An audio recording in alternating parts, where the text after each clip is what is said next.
دوستو Ertugrul Ghazi میں جہاں ایک طرف اسلام کی سربلندی کے لیے جنگ اور جہاد کو جہاں زبردست طریقے سے پیش کیا گیا ہے، وہیں منگولوں، عیسائیوں اور کئی اسلام کے ایسے دشمنوں کو ذلیل و رسوا ہوتے ہوئے بھی دکھایا گیا ہے۔ بے شک اس ڈرامہ سیریل کے تمام ایکٹرز نے اپنی صلاحیتوں سے اس ڈرامے کو خوبصورت بنانے میں اپنا کردار ادا کیا اور ارطغرل کے ساتھ ان دشمنوں کی ٹکر نہایت ہی دلچسپی کا باعث بنتی ہے۔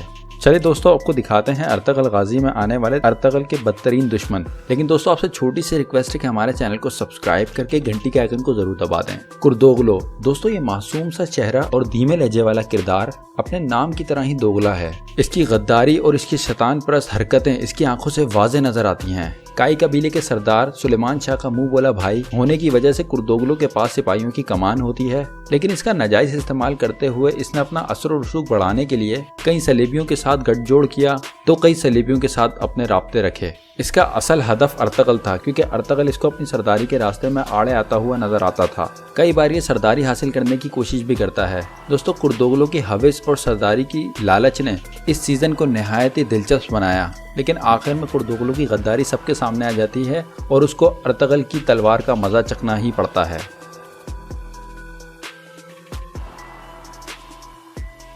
دوستو بے شک سیزن 1 میں ارطغرل کا سب سے خطرناک دشمن تیتوش ہی ہوتا ہے، اور اس دشمنی کی ابتدا اس وقت ہوتی ہے جب ارطغرل غازی حلیمہ سلطان کو بچانے کے لیے تیتوش کے بھائی کو قتل کر دیتا ہے۔ تیتوش اپنے بھائی کے بدلے کی آگ میں پورے سیزن جلتا ہوا نظر آتا ہے، اور اس کے بعد اس نے ارطغرل کا ہر جگہ پیچھا کیا۔ پھر اس دوران ان دونوں کا کافی مرتبہ آمنا سامنا بھی ہوا۔ ایک مرتبہ تو ارطغرل تیتوش کے ہاتھ بھی آ گیا، لیکن ابن العربی کے صندوق کا پتہ لگانے کے لیے تیتوش نے اس کو زندہ رکھا، لیکن آخر کار تیتوش کو اس کے کیے کی سزا ملی اور گلداروں نے اس کا سر قلم کر دیا۔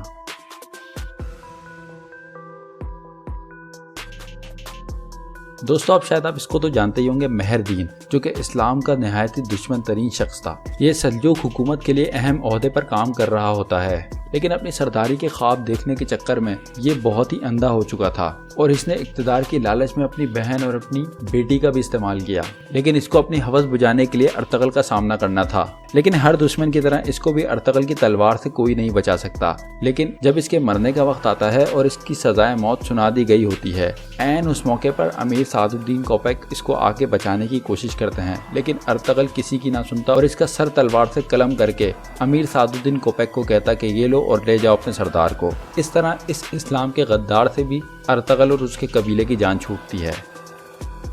نویان دوستو ارطغرل اور ترگت کے بعد اگر کسی نے سب سے زیادہ شہرت کمائی ہے تو وہ ہے نویان۔ جی ہاں دوستو، اس نے اپنے نیگیٹو رول کے ساتھ اپنی ایکٹنگ سے لوگوں کو اتنا انسپائر کیا کہ لوگ اس کے مداح ہو گئے اور لوگ اس کے نیگیٹو رول کو بہت زیادہ سراہنے لگے۔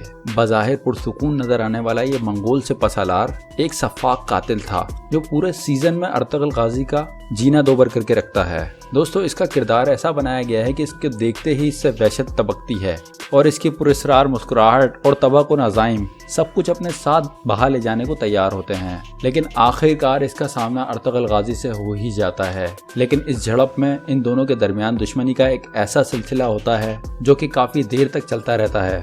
پھر کافی سارے واروں کے بعد ارطغرل غازی کو اسے آخرکار مارنا ہی پڑتا ہے۔ لیکن دوستو اب ہم آپ کو ملوانے جا رہے ہیں اس سے بھی بڑے دشمن سے، کیونکہ دوستو اسلام کی ہسٹری میں اسلام کا بڑا دشمن وہی رہا جو مسلمان ہونے کے باوجود اس نے اسلام یا مسلمانوں سے غداری کی ہو۔ نعمان کیونکہ ایک غیر مسلم کافر دشمن تھا، اس لیے اس کی دشمنی کا کوئی جواز بنتا ہے، لیکن سعد الدین کوپیک اسلام کا وہ دشمن تھا جو مسلمان ہونے کے باوجود مسلمانوں سے غداری کرتا رہا، اور اس زمانے میں ارطغرل اور اسلام کو سب سے زیادہ نقصان پہنچانے والا شخص سعد الدین کوپیک ہی تھا۔ جی ہاں دوستو، کیونکہ سعد الدین کوپیک اپنے عزائم اور اپنے مقاصد کو حاصل کرنے کے لیے خون بہانے سے پہلے یہ نہیں سوچتا کہ جس کا خون بہانا ہے وہ اپنا ہے یا پرایا۔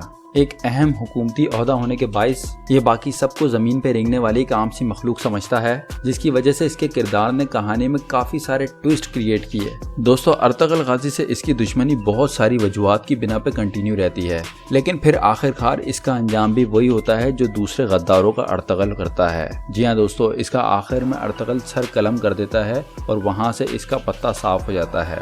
تو دوستو یہ تھے ارطغرل کے نہایت ہی بدترین دشمن۔ اگر آپ کی نظر میں کوئی اور دشمن ہے جو ان سے بھی خطرناک ہو تو ہمیں کامنٹ باکس میں ضرور بتائیے، شاید ہم کوئی بھول گئے ہوں۔